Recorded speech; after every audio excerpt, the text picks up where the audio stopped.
có chả Có thứ nào không? Chẳng được chứ một. Tôi chẳng là nó lên đâu. Con lụa à? Chị cho luôn á. tính Cô mẹ cô ha nhá nó sợ. Cô lụa à? Đây. Nào. Chúng ta chưa nói. Cô phải nói chuyện con tụi nhau. Đố tay cho lũ nhá con ơi. Đá. Nàng giờ lên lại với bà hạt. Chúng mình nhận sự xếp à? Con luôn luôn có tụt dấu á. Sao đi con? Còn tới không có. sống lấy ra đó sống lấy thật ra Không phải. có thằng tổ ý giá sử dụng không sử dụng lại đó sao dùng cái mà đâu đẹp quá lên này muốn đại cao cho chó Nàng giờ hai cho con vậy. hai đại cao cho chó hai đại nữa cho chó Sẽ cho luôn nữa luôn. Đó tụi bay nó như thế này.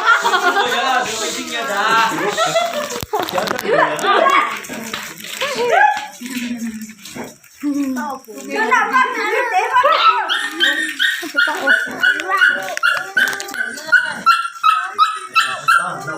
này nó chơi được không Chúc mừng sinh nhật nha đúng không? Đó. Sinh nhật mình nha. chơi chân nhân có chế à đó à thấy chưa ôi lên gì Được chưa? phải cha nó cho lên nó này nó phải đất không À sao mà có thích được sao ấy? nó Sinh nhật vui vẻ của mình đây. À bây giờ chúng ta bây giờ sinh nhật tới à?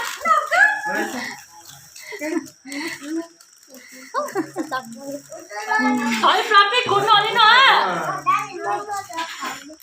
Phải đã được. Sinh nhật mà thằng đi bao nhiêu à? Chẳng cho không hiểu. cái này lấy con thì hay mà À cho chơi mà. Nhân giờ. À cho用就抽。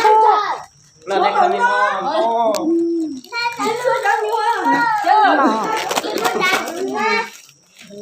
có tiền đó Nè trẻ ơi nhỏ của chủ cho lại tuổi nên cả đấy à. Con lo. lấy cái con lấy cái phai đó phải ô Đấy mà.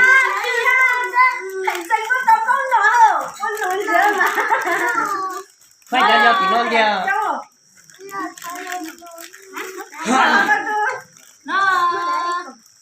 Này. chúng ta cả chỗ khô cho mà thở tôi chủ ra tôi chủ đại một cái chủ Có cho用就叫那个。 nhà cũ nhưng mà nhà bị sao Cho. Giờ mẹ mẹ bắt cho sữa mẹ sao? Chứ không có đúng à, không có đúng à. trong lo đâu rồi lại cho anh giờ nhà nó có trong Lấy lúc phát cho sữa. Nó cái bát tôi lên nó cái sữa mẹ chạy nó đẩy hai cho con nó. Còn miếng bánh miếng còn tốt là anh nào tặng cho hai con. Còn cái chơi nhà nó đi. đi chợ mà cứ tặng on ra đi chơi nhà tên nó cứ cho nó nó. đón lúc cho chạy cổng cá sao Sợ quá. Mới chuột đã cho nhỉ hát cuộc cũng à. còn nó hết đi Anh cho hai cái cho con à. Chỗ quá chỗ quăng ấy. à chẳng nhiều con đi mà nói nhà giờ Cái là chế mà. Chẳng nhiều gì mà. Anh giờ chỉ cho cái có cả có cái là nó cái sữa nó hay cho con nó sữa. sao lại chúng ta phải hay yếu Lấy cùng nha. hai cậu con qua mua cậu qua Lấy cùng cho họ ăn lấy nào. Đã đấy, lúc này.